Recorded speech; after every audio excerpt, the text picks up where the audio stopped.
Olá, nós estamos começando mais um programa Luz Câmara Ação contra o Câncer e hoje nós vamos falar de um assunto que é muito comentado na sociedade, mas às vezes ele não é aliado ao câncer, que é o alcoolismo.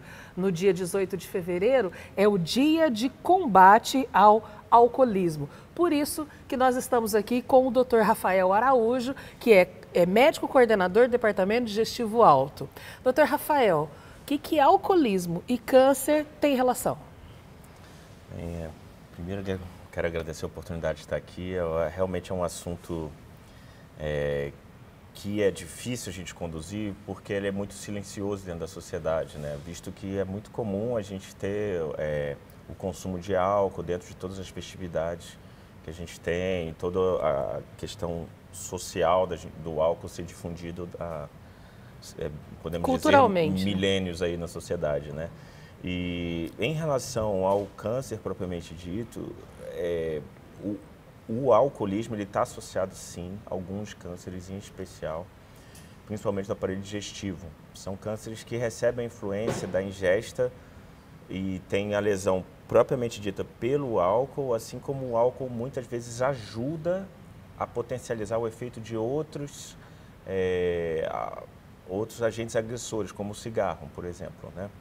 Como o tabaco. Então, por exemplo, da minha área, o que a gente vê bastante é o câncer de esôfago, né, e o câncer de fígado. Mas na prática, a gente tem outros, todo o trato oral e aerodigestivo, a gente consegue ter uma relação com o álcool propriamente dito.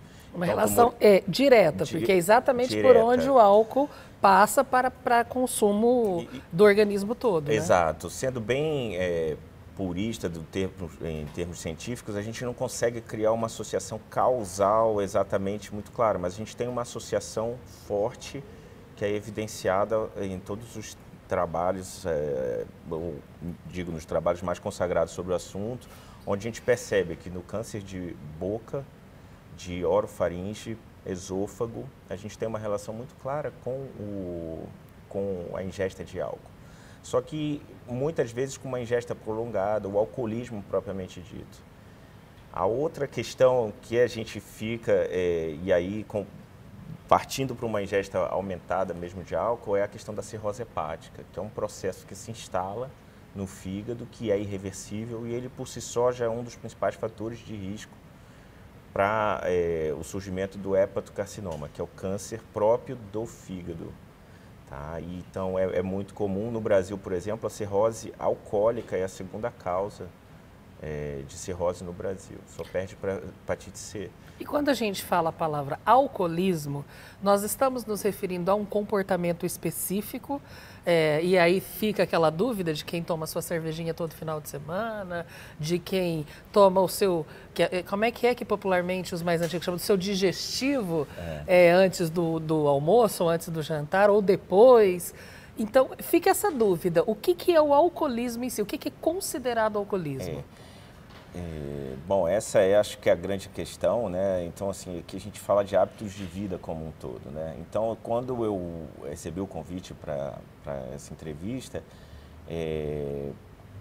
realmente o que me chama a atenção é o fato da gente caracterizar o que é alcoolismo, né? Quando a gente vai buscar, seja na Organização Mundial de Saúde ou qualquer outra fonte, o alcoolismo muitas vezes parte da questão do quanto o consumo de álcool pode modificar e atrapalhar a vida daquele indivíduo. Então, por exemplo, tanto em perda de compromissos, ou distúrbios de comportamento, ou também de passar, né, ferir a integridade física, seja através de inúmeros episódios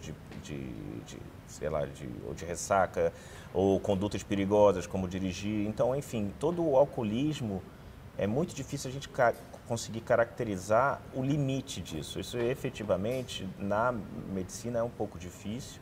Na minha área propriamente dita, a gente acaba não entrando muito nisso por ser da cirurgia. Mesmo porque, pelo que o senhor disse, o câncer, quando ele é desenvolvido em também em função da ingestão de álcool, é silencioso. Quer dizer, o câncer não vem com a mudança do comportamento, com a agressividade ou com esses fatores que o senhor falou de atrasar compromisso, interferir imediatamente na vida, mas sim posteriormente ao consumo prolongado de álcool. Isso, e ao longo dos anos tem um efeito somatório disso. Acumulatório mesmo? É isso, tanto pela frequência disso, quanto pela quantidade propriamente dita. Em especial, existe o hábito também de associar cigarro ao álcool. Então, assim, o álcool propriamente dito já agride o tecido, por exemplo, do esôfago, mas em especial ele facilita e favorece os agentes carcinogênicos do cigarro, agredindo ainda mais. Então, todos esses fatores podem levar, em geral, que a gente tem associação com o álcool. Os cânceres são câncer de cabelo de boca, orofaringe, laringe, esôfago, o fígado, por outra razão, pelo fato da degradação na cirrose, né, na degradação do álcool, a ingesta aumentada, levando a um processo cicatricial do fígado difuso, que é a cirrose, e a partir dessa inflamação crônica, você pode ter a degeneração, lesão de DNA e, com isso, formar o câncer, o hepatocarcinoma. Mas, além disso, nós ainda temos associação com câncer de cólon e com câncer de mama. E há uma entrevista nessa primeira consulta com o médico, quando o paciente já chega diagnosticado no hospital, ou quando ele está até nesse processo de diagnóstico.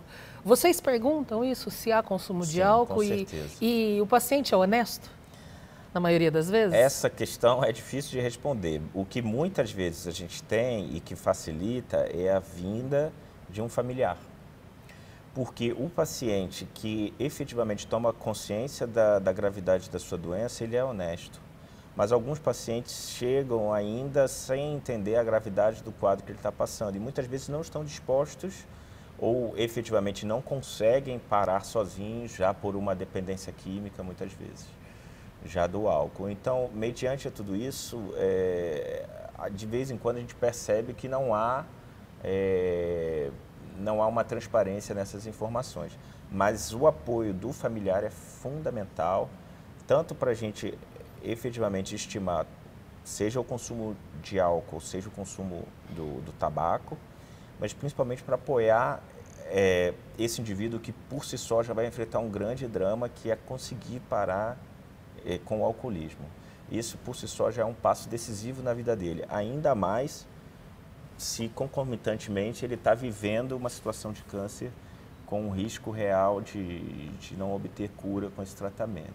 Agora, doutor, eu já ouvi muito isso, então não é nem a sua experiência, mas a gente ouve isso até mesmo na sala de espera hoje do Hospital de Amor, que bem, agora que eu já estou com a doença instalada, que eu já estou com câncer, para que eu vou parar? Agora que eu vou beber mesmo, porque eu estou nos meus últimos dias de vida. O consumo de álcool durante o tratamento interfere no tratamento? Novamente, a gente tem que pensar o quanto está sendo consumido, mas vamos falar de uma maneira genérica. O álcool excessivo, que em geral é desse grupo de pacientes que a gente está tocando aqui, né, agora, o consumo excessivo de álcool vai continuar levando a ações que diminuem o estado, que deixam debilitado o estado imunológico desse paciente. Além disso, muitas das drogas que nós utilizamos com quimioterapia são metabolizadas no próprio fígado. Um fígado que, muitas vezes, já está doente pela cirrose, ou que precisa estar em plenas condições de funcionamento, e o álcool seria mais uma sobrecarga. Mais um agente agressor ao fígado.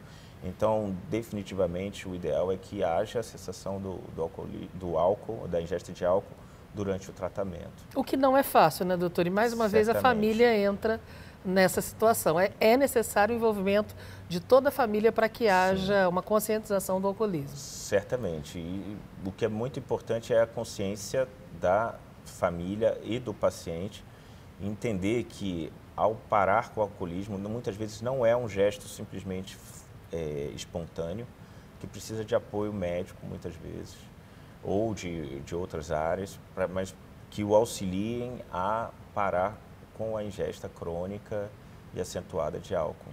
O hospital dá esse respaldo de orientar sobre como parar, como conseguir dominar essa questão? Muitas vezes o paciente vem para cá e já apresenta, por exemplo, vai ser submetido a um tratamento e ele precisa efetivamente romper com a ingesta alcoólica durante aquele período. Muitas vezes a gente tem que tratar a abstinência alcoólica daquele paciente com drogas para poder compensá-lo. Além disso, nós contamos com o apoio de psicólogos no hospital e agentes sociais que ajudam nessa interrupção. Agora, doutor, para quem está nos assistindo, toma sua cervejinha de vez em quando, qual que é a dica? Ter uma interrupção durante um tempo, manter o controle sobre isso?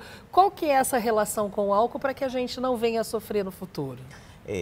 Essa é uma recomendação, é difícil da gente ponderar, mas acho que é importante, né? Então, se a gente fosse basear com o que é previsto em outros países e também algumas diretrizes no Brasil, a gente considerar que a ingesta de álcool tem que ser pequena e tentar, por vezes, ingerir uma quantidade que eles consideram de cerveja, muitas vezes uma dose, ou seja, uma lata de cerveja em torno de 350 ml, que ainda seria saudável.